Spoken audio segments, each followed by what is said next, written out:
ciidankii xasan sheekh uu geeyay raas kambooni 10 lama iloobaana ayay maanta u dhigeen ciidanka Jubbaland waxaan dul istaagi doonaa wixii ka dhacay raas kambooni isgaarsiinta xumayd ma sahlanayn in la helo warbixinadii ugu dambeeyay laakiin hadda waxaan idin sidaa wararkii ugu dambeeyay dagaalkii ka dhacay raas kambooni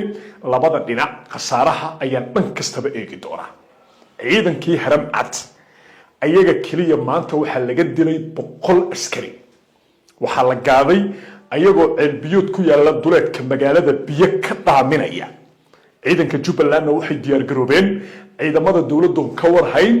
waxa ayna soo galeen ka dhow aagii ay u haysteen ciidamada dawladdu inay ku sugan yihiin maamulka Jubbaland ciidankiisa hase yeeshee meel dhow ayaa loo fariistay ceelbiyoodkii baa lagu gaaday raaci koowaad ciidankii haram cadkii ahaayeen waa ku jabeen raaci labaadna dhabar jabin marka hore u diyaarsaneed ciidanka Jubbaland ayaa waxyeeleeyay taasoo kaliftay in ciidamadii dawladda Soomaaliya ama dawladda federaalka Soomaaliya ay dagaalami waayaan raaca koowaad iyo raaca labaad waxa kaloo xusid mudan ciidu marbay ku heelisaa ninka la dagaalamaya ciidanka Muqdisho laga keenay waa nin deegaana askarta meesha joogtana waa ciyaal backasi dhalinyaradii heebta liido oo inta badan magaalada Muqdisho kaliya yaqaana iyo qaabka loogu dagaalamo laakiin haddii raas kambooni la isla tago ninka deegaanka ah ayaa boqolkiiba boqol ka dagaal badan dagaalkii saaka ayaan dul istaagi doonaa cadaymaan wadaa anigu warkayga waa cad yahay ma aha war la iska yiri barnaamijka ayaan kugu soo gudbin doonaa soo dhawaada barnaamijka oo faahfaahsan dagaalkan annaga waxa nagu waajiba cid alla iyo cidda dagaalkan looga gardaran yahay inaanu la safano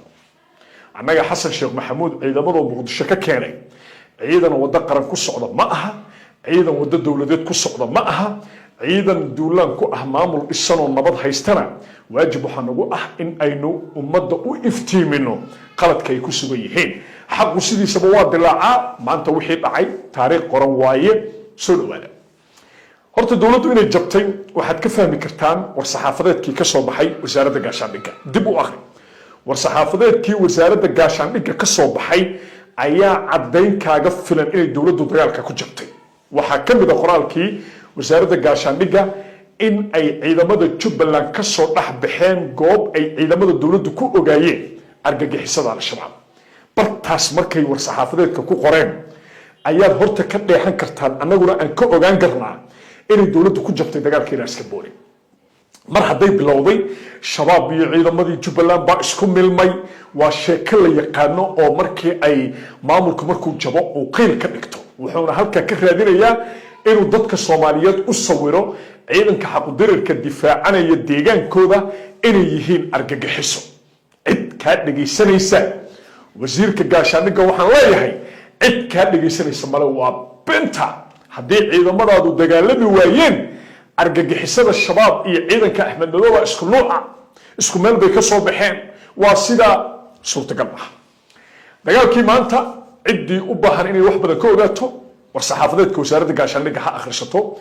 qeylka wasaaradda gaashaandhigga dib u milicsada meeshaasaad ka ogaan kartaan horta dawladdu inay maanta ku jabtay siday wax u dhaceen oo kooban ceelbiyood waxaa jira raas kambooni halka ay ciidanku degan yihiin u dhow oo cid alla iyo ciddii ceelkaasi qabsata ciidanka kale ma joogi karaan magaalada waa ceelka kaliya biyo laga helo muddo ayay ciidamada dawladda ceelkaasi amnigiisa isku dayayeen bal inay sugaan oo ay ceelkaasi waardiyeeyaan si aynan ciidamada Jubbaland ugu soo dhuuman balse taatikada ciidanka Jubbaland maanta ay wateen ayaa ahaa mid ka duwan mid ay filayeen dawladdii dhexe ciidamadii halkaasi u joogay haram cadkii waa ciidanka haram cad ciyaal backasi oo biyo dhaansanaya ayaa ciidankii Jubbaland ma dhulkay ka soo baxeen ma cirkay ka soo daateen mar qura ayaa la xiraareeyay raaci koowaad ee ciidanka waxay ku jabeen markay arkeen in mid loo tooganayo ciidankii biyo dhaamista ku maqnaa waa jabeen raaci koowaad raaci labaad ayaa waxay isku dayeen inay dagaalamaan hase yeeshee ciidankii Jubbaland ee mid u tooganayay ciyaalkii backasi ama haram cad oo ku dhawaad 100 askari halkaasay uga dhimatay ciidankii haram cad waa idinka hubaa waa xaqiiqo biyo kama dhibcaana waxay ku dhinteen wiilashaasi Soomaaliyeedna wallahi lama oga waxay la dagaalamayeen maamul dhisan oo nabad haysta oo aan haba yaraatee dhibaato ku qabin dowladnimada Soomaaliya waxay la dagaalamayeen wiilal Soomaaliyeed ayagoo argagixisada u jeeda ayaa loo diray wiilasha ciidanka Jubbaland haddaba boqolkaasi wiil ee haram cadka kaliya ka dhimatay waa ka xumahay laakiin wadaday ku dhinteen wado wanaagsan ma ahayn markii la toogtay ciidankii haram cad raaci labaad waxay isku dayeen inay dagaalamaan hase yeeshee ciidankii Jubbaland ayaa laba isku qaybiyay oo qaybtii dhexe dagaalkii wajiga labaad ku jabiyay waxayna ka durqeen ciidamada dawladda xitaa qayb kamida garoonka diyaaradaha Ras Kamboni oo haaf kamida waxaa qabsaday ciidanka Jubbaland hase yeeshee dawladdu waxay ka isa diyaaradihii waxaa loo duqeeyay ciidanka Jubbaland sida shabaab oo kale diyaaradihii baa duqeeyay dawladdu waxay adeegsatay diyaaradihii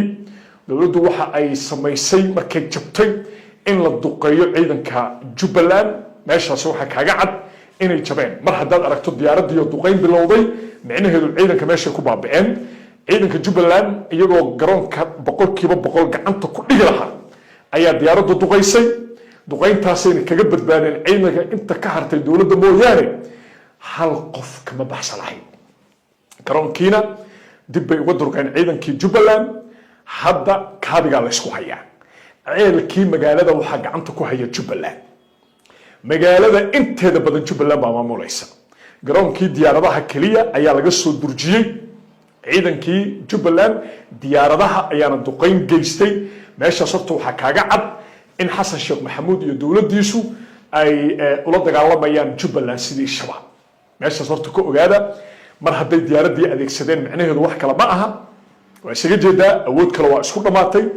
inay dagaalka ku jabeen wasiirka gaashaandhigga war-saxaafadeedkiisa ku sheegay marba hadduu yiri ciidamadii Jubbaland waxay ka soo baxeen meel aynu shabaab ku ogeyn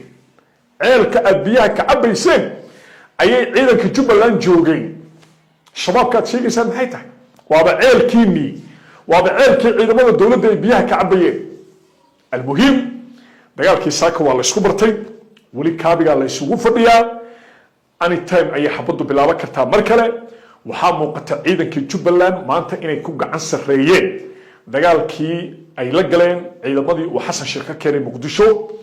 marka guud ahaan tirada dhimashada hadda inkastoo ay dawladdu isku dayayso inay qariso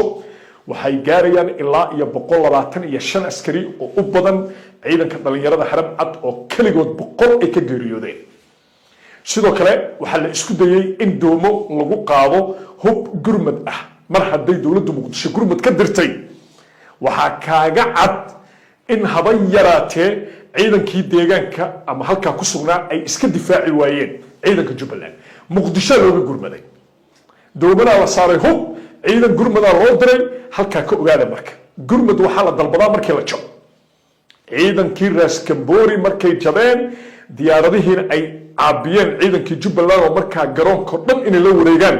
ay ka go'nayd oo diyaaraddu ay duqeysay isla markiiba doomankii waxa ku yimid ciidamo kale oo gurmad oo Muqdisho laga diray iyo hub oo markii dambe soo gaaray dagaalka wajigiisii labaadna hadda ayaa la sugayaa 15 maalmood ee Axmed Madoobe uu qabtay waxay ku ekayd barito bari maanta 14 bari 15 wixii bari ka dambeeya muddadii Axmed Madoobe waa isku dhamaatay marka 15kii biro maalin ka dhiman tahay ayaa la is helay xaaladuna meeshaas ay maraysaa barnaamij ballaaran oo lagu taageerayo guusha ciidanka Jubbaland ayaa durbadiiba ka bilowday gudaha magaalada Kismaayo shacabkii baa isku soo baxay ayagoo u dabaaldegaya guushii ciidanka Jubbaland ay ka soo hooyeen ciidankii Xasan Sheekh oo Muqdisho ka qaaday ee Ras Kamboni maanta 10 loogu dhigay arag shacabkii ee Kismaayo siday u taageerayaan ciidankooda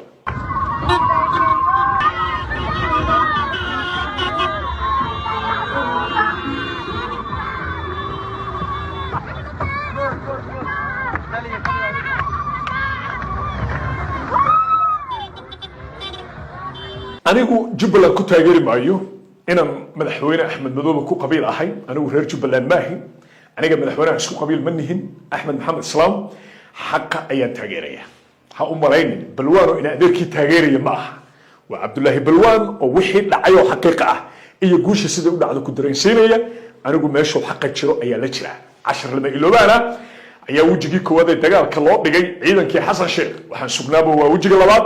halkan ayaan kugu soo bandhigi doonaa wixii kusoo kordha xaalka raas kamboni barnaamijyada soo socday isla janalkan ka baxa ayaana ka daawan doontaan hadduu alla idmo intaynu barnaamijkan mid lamida ku kulmi doono waa balwaano idinle meel kastoo aad joogtaan nabadgelyo